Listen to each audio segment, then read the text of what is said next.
In search of a financial opportunity to pay off student loans, a young Black American woman moves to South Korea to work.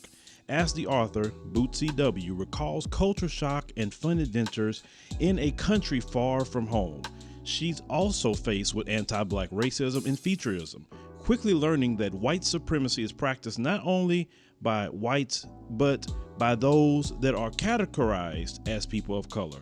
Based on her 10 years of living abroad, the book, Ago Igo, compares and contrasts Korea versus the United States on subjects such as code, communal living, racism, effective protests, global alliances, warrior class, music, political correctness, health, aging, money, and the coronavirus. This blunt memoir is uncomfortable, humorous, and educational. Help fight propaganda and mainstream agendas by picking up a copy of Ago Igo on Amazon.com.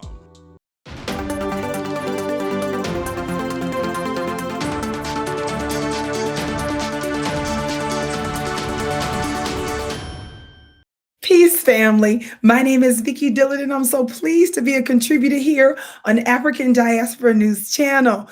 Please come in. Make sure you give us the thumbs up, like, and share this broadcast with you. Thank you so much. I'm your sister with the curly braids and looking forward to today's brief war briefing. Beloved, surely by now you have heard about this Asian neighbor who literally shot, and many call it attempted murder, shot a 6-year-old child, could have harmed him, could have killed the child in a more significant way. But this grown Asian man, Ryan Le-Nguyen, shot a 6-year-old Black child. Now, surely you probably know about the background of the story by now because of the Black grassroots media. It took white media a long time to even do a little bit of buried coverage on the topic. But just FYI, I'm sure you'll see the photo here in just a moment. But this particular piece is from Jerusalem Johnson. And they write, a Michigan family is outraged over an Asian man who shot a 6-year-old boy, was given a low bond and released from police custody. It talks about how the incident comes amid heightened reporting surrounding anti-Asian hate crimes, with many in the Black community questioning the lack of support behind anti-Black hate crimes for Asians. For those of you that don't know, the white female judge, her name, by the way, is Alicia Fink. I call her Alicia Stink. But Alicia Fink is the one that gave him that little old bitty $10,000 bond, which means he really only needed to come up. In most places, those bonds mean you only need about 10%.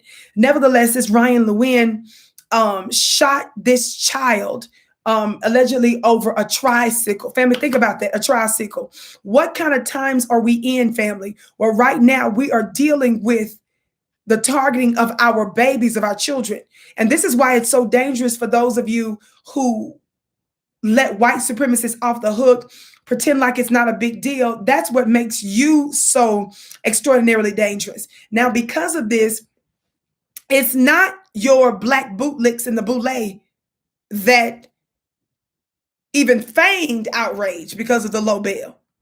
It wasn't certainly because of white media or corporate media. It was because of the Black grassroots. When you look into the story, you find at every turn, it was because of community outrage. That's you and that's I. For days, we've been making noise on social media, the very platforms that they try to censor us on, the very platforms that the Black folk who have access to mainstream media, when they try to make fun of us and they try to talk about those social media people or whatever, we're the ones that compelled the prosecutor and the court to take a second look. So he's been put back in custody. I've got to find out the latest status, but after that point, he was placed back into custody and the bond was raised to $100,000. Now, during the process of this, I was displeased with the way the father was telling the world he was scared, saying he didn't know what to do. Now, Black men, let me tell you something. Even if you are scared and don't know what to do, the problem I have is that you can't be telling the whole world that. We're in a war. When you are running out of food and water and ammunition, you don't tell the other side that, is all I'm saying. You got to figure it out so that you don't do what? Give them a strategic advantage. Nevertheless, thank God that there were other Black masculine men that came alongside him to support him. And they were not even in the same city in Michigan. They drove up from Detroit. I want you to listen to this. I'm out here with my good brother Arnold, man. Arnold is the father of a 6-year-old Kobe who was shot out here in Ypsilanti. We got to apply pressure on Washington, 110%. You talking about a $10,000 bond that this man was let out for attempted murder of a 6-year-old kid. You know, attempted murder charges in general go anywhere from, you know, $50,000 to $1 million in bond. So for you to sit up here and tell me that you letting somebody out in a matter of a few hours, and he done committed a crime that could have took a 6-year-old baby out of the game, that's unacceptable. And I just want to let people know, man, that we ride with bro, man. We drove all the way up here from Detroit. You know what I mean? We've been kicking it. How long we been up here talking? Hours, man, just building, man. So this is about building relationships and about making sure that we able to be effective in what we doing. So tomorrow, they have an emergency arraignment to get that bond reversed. So, you know, I want everybody to stay tuned. We're going to drop the link to the actual bond hearing tomorrow. Sure. So continue to put pressure. I do want to thank everybody out there that was calling today. Continue to call, to continue to call the county.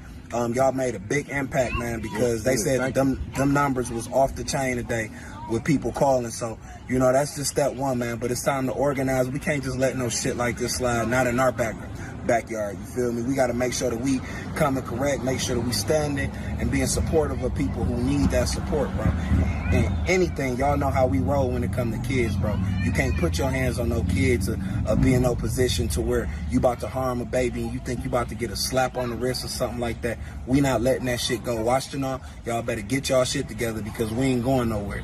For real, we gonna be here with our good brother. And you got anything you want to say to the people, man? I just want to say thank you for all of your support, for everybody that called and supported us and supported me through this tragedy, because it is a tragedy for a young man to get out of jail on a $10,000 bond for trying to kill my kid.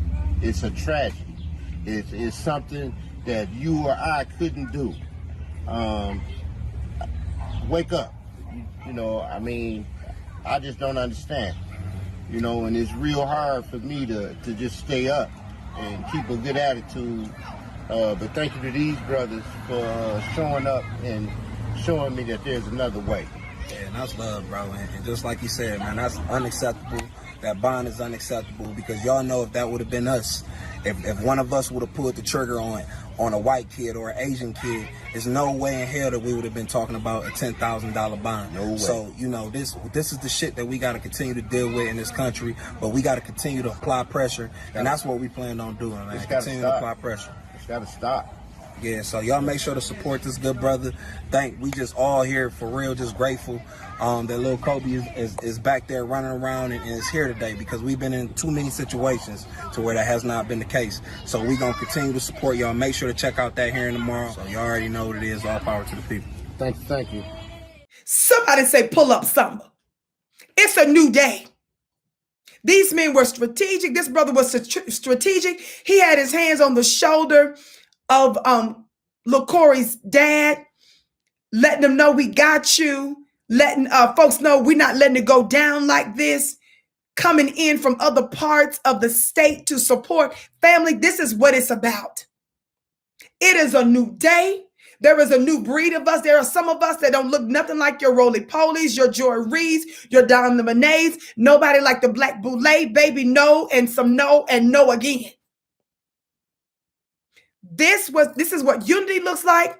This is what Black masculinity looks like. It's not just about knowing exactly what to do all the time, even though you should have a reasonable plan in place now, brothers. Economically, you should have a plan in place in terms of for your family, in terms of for defense and protection, all of that. But there are nuances that happen that you won't quite know what to do. So when you come together with your collective brother, guess what?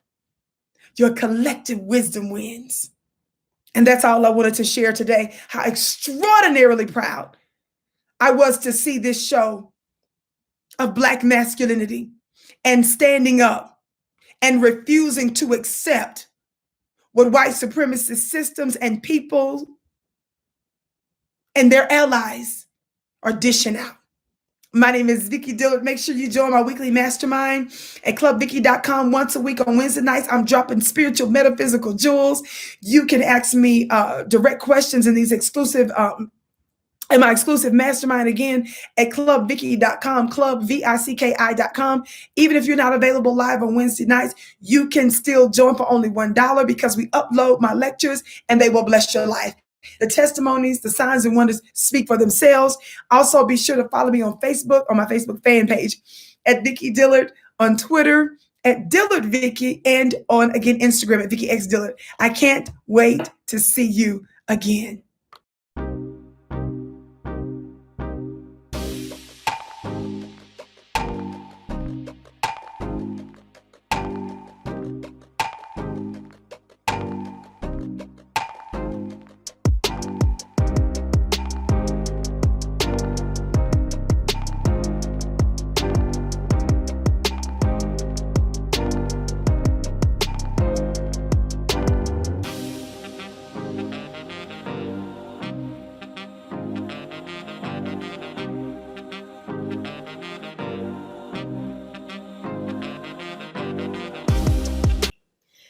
Everyone, please make sure you subscribe to the African Diaspora News Channel app on these platforms.